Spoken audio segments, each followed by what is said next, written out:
Hello, everybody. This is Nestor again with another episode in our podcast, DNA, Callcenter Insider. And in today's episode, I have, as usual, my really good friend, Didier. And what we're going to be talking about is going to be about feedback, right? So this is a follow up from the previous podcast number one, where we were talking about call center experience or call center expectations, right? And pretty much what we are going to be sharing today, it's what our how we have been reacting to feedback. What does feedback actually mean, right? And how can we take or provide feedback whenever it's possible? And we're starting right now. So, Didier, welcome back, my friend. How are you doing? Hi, I'm doing pretty well, thank you. I'm really That excited sounds to be here again. It's actually a very interesting topic, the feedback. Sometimes we don't like it whenever we're in a call center. totally, Um, yeah, that's true. That yeah, happens, right?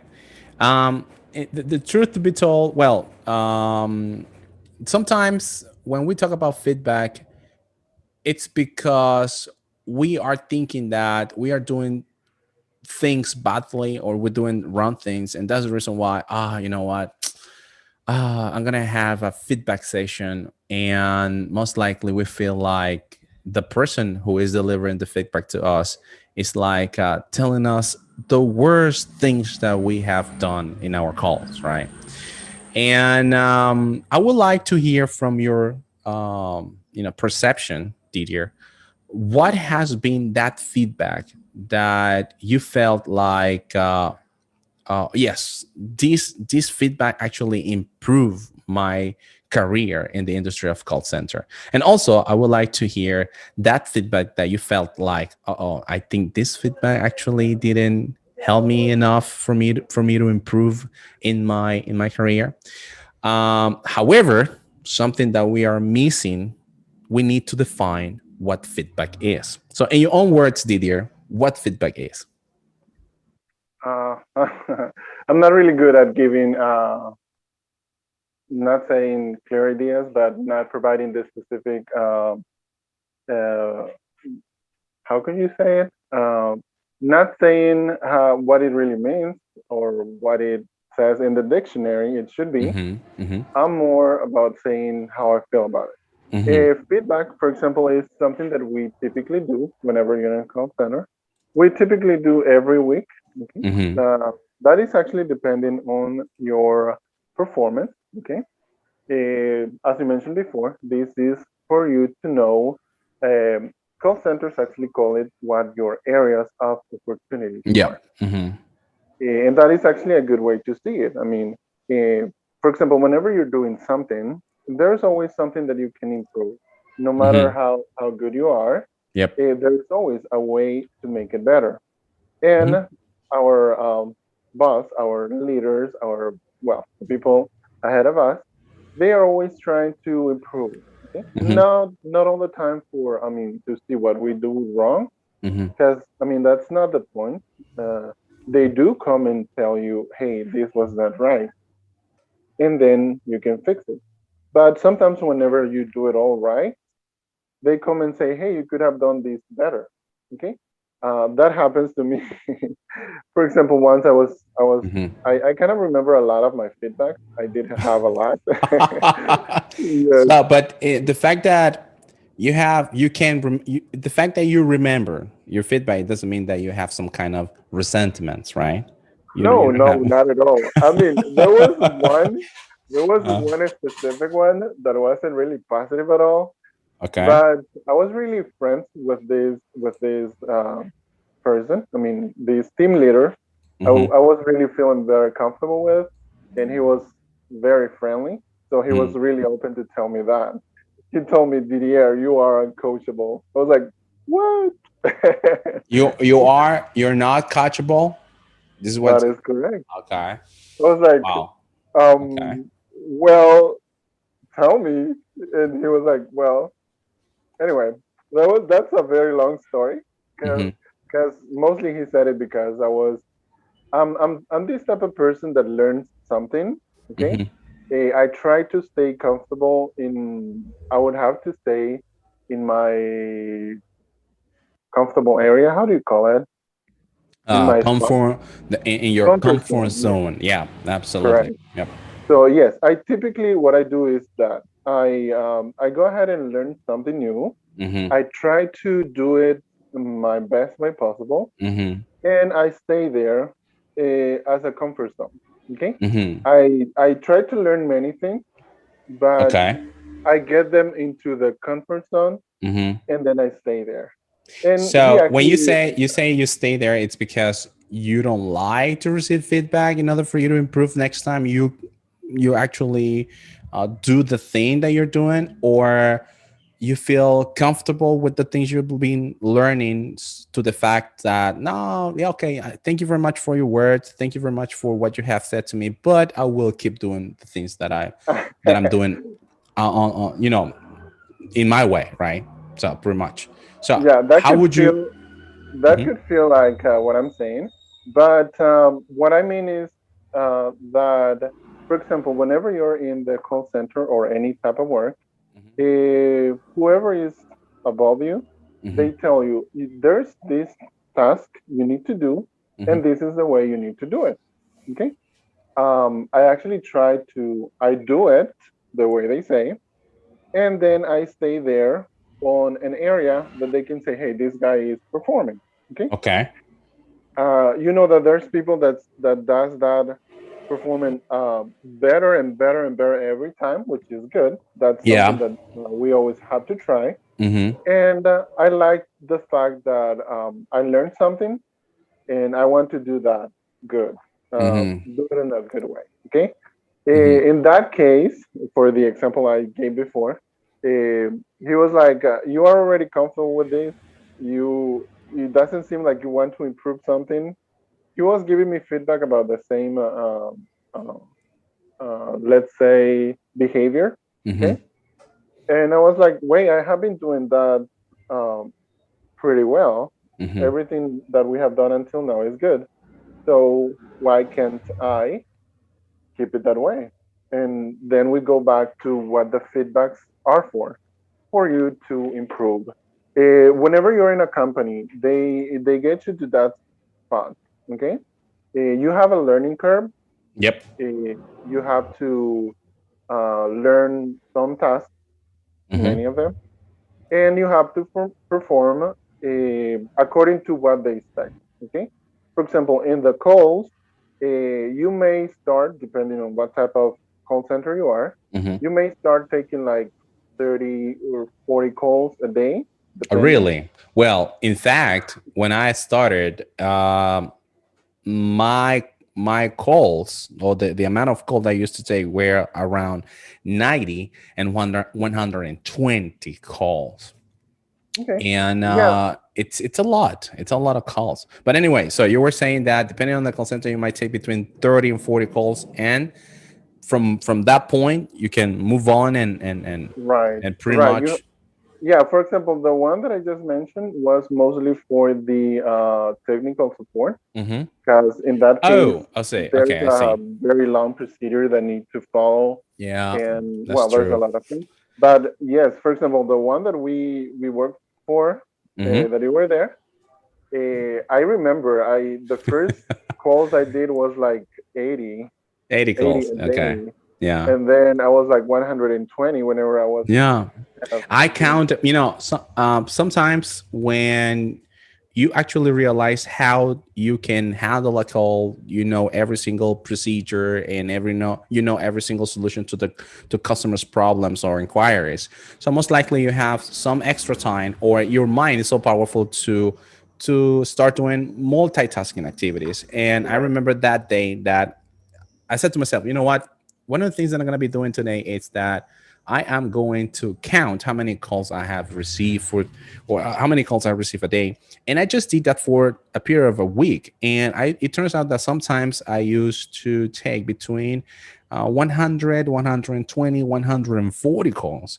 And the more you take, the better will be, because you obviously Your numbers will just go up. your numbers. I wouldn't It say doesn't that your mean that numbers it will go up, but yes, it does impact your performance. it impacts your performance, because pretty much you're taking more calls. But we need to be careful, because in every single call, we are pretty much wasting ourself, to the fact, or to the point that we might end up exhausted. So that's Right. the thing. Now, going back to our main topic, which is feedback, right? Pretty much what we have in a dictionary, the meaning of feedback is advice. Okay, that's number one thing that we need to keep in mind when we talk about feedback. Second thing, it says that we need to talk about criticism, right? The problem with that word, criticism, most likely people in Spanish, we Spanish people, we might think that this is something really bad. Negative, But yes. we need to flip the other part of the coin, where this criticism should be constructive criticism. And the Correct. idea is to be successful in doing things, or yeah, doing thing or performing well, right? Correct. So in my personal opinion, feedback is something that actually will help you out a lot to improve, to move forward to the objective, and or to yeah, to the objectives you want to reach, right? And Right. previous in back on those days when I just studied as an agent at one of these big corporation in the industry called Center, I remember my first time somebody called me up and says, Nestor, please log off from the phone, and I want you to meet me at my station. So I went to this station, and he has started to tell me a lot of things about the things that I need to improve. But at the first moment, I just got like, why this guy is telling me all these things about all this call that just happened a month ago? Why he didn't say anything in that moment? I didn't Okay. understand what feedback was. Um, according to feedback, the best way for you to deliver feedback is to say the positive things, and then you say something negative, and then you say something positive. It's like having a sandwich where you have good things, bad things, and good things again. However, since I didn't understand how to handle feedback, I felt so bad. I felt so like annoyed with this person, to the point that I thought, oh no, I think they're gonna This fire person has me, to. or Yeah. I think I this guy doesn't like me, but I don't know why. And oh, you know what? This guy, what he wants is just to underestimate the work that I have been doing on this, or my knowledge to the training I got, and pretty much uh, putting into practice the knowledge that I already have. So I don't understand, and that for because of that, sometimes we are deaf, meaning that we don't listen. And because we don't listen, we don't move forward. Correct. When there is a person that perhaps has more knowledge than you, or perhaps this person knows how to handle a certain situation, you need to listen carefully what this person is telling you. And I'm not saying that you need to obey every single word this person is telling you. I'm trying to say that you need to listen and just pick up the good things, and leave the other things that you don't feel like, no, I don't think this is a really good feedback for me to improve, and just pick the good things, right? Because out of those things that you pick up, this is the way that you can improve. So when I learned that, I just decided to myself, oh, you know what? One of the things that I'm going to be doing right now is just to pay attention what people or my coach needs to tell me in order for me to improve my calls. And if you just do that by listening what other people needs to tell you, and especially if this person has certain knowledge or information that you don't know, you better shut up, listen, in order for you to improve next time that you are on a call with a customer. Because I remember that I was so death. I was not paying attention to my one of my coaches, and he used to tell me, "But Nestor, you know what? One of the way that you need to approach this customer should be this way and not the other way that you have been doing it, because you are not building that trust with the customer." But I was so frustrated because of his word or the way that he was telling me the things, that I was like, you know what? I work every day. I learn my script. I know how to actually deal with the situation. But he told me that I was doing it wrong. So I started to follow his procedure, the way that he told me to, um, pretty much, apply it in my calls, and it changed. My numbers change, and Right. that's a good thing. If your number change, then you will be visible. Being Mm, visible means that you're gonna be on the board of mm, top right. performers, right? And you will be like hitting the numbers every single day, or every single month, or every single 3 months, depending on that's company's policies on how your goals are being measured. But if you just follow and pay attention to feedback, obviously next time you face the same situation, you'll know how to react, you know what to do. And something else I want to add about feedback is that in this industry of call center, it's very important to be open-minded, because feedback, Correct. it's constantly changing. Meaning that if today you say to the customer, "Mr. Customer, I'm sorry because of this and this and that," and you start telling a lot of things that you're really sorry about, Mm, tomorrow it will be different. Tomorrow it will be like, "Mr. Customer, I do really understand what your point is. Let me go ahead and help you with this." So it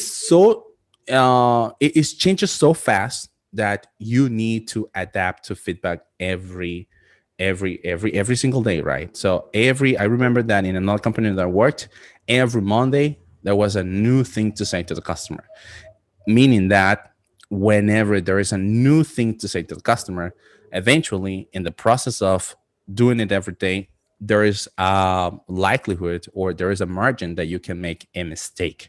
And by you doing a mistake, then there is areas of opportunities that you can work on, and then try to avoid those mistakes in the future so your numbers can increase. So guys, feedback is so really important for you to pay attention. Just listen what people are saying to you, and don't just think about you. Think about the things that you're doing, right? That's pretty much. So Didier, mhm. um, now it says that how can you provide feedback, right? What would be the best way for you to receive feedback and not make you, angry, for example? Yes. Something really important that we would have to mention. You actually mentioned that during your interaction. You said that we typically think this person doesn't like me, or they are going to fire me, or things like that. And it happens that we, as Nicaraguans, we typically don't like to hear what we are doing, no matter if it's good Yeah, or bad. it's true. Typically, we're like, if a person comes and says something like, "Hey, you're doing a great job," well, Yeah, we feel very proud about that. We right, say, "Oh, I'm doing a very good job. I'm the best agent in the on the floor," but that's yes, not enough. yeah, exactly. The point is, as we were saying before, there is always a way to make it better, and they will find something that will try to help you improve. Okay, for example, that's something that did happen to me many times, because I typically learn my script, my procedure, and go with that. And Yep. they say, "Hey, Didier, you need to sound more friendly." And I'm Yep. like, it does. It's not part of the What do you procedure. mean by friendly? Yes. I'm the friendliest guy on the floor. So what are you talking about? Oh yeah, well, maybe not that title, but anyway. But yes, for example, they would say something like that, like you did all the procedure, you did all of that, and as before, it's not what you say, it's how you say it. Yeah, it's They true. sometime in the past they said something like, "Hey, you need to smile when you're taking calls," and you're like, "Wait, am I having a video call or something? Because Hmm. nobody's watching me. Uh huh. It's not gonna help me." But whenever I did that, I realized that the people was really receptive to it. Hmm. They were really feeling that I was being nice. For example, there was a time when I had a feedback with one of my coaches. Okay. I really remember this feedback section because I really she was such a great No person. resentment whatsoever, though, right? No, not at all. Actually, she was really nice.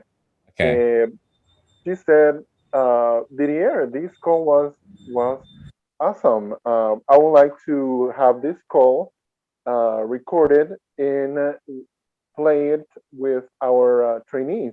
I was like, "Oh, thank you." And she was like, "What were you feeling at that moment? I mean, you sound so happy. You sound so willing to help." And I was like, "Well, I just remember that I was smiling, as you said before, but that day I was actually sick.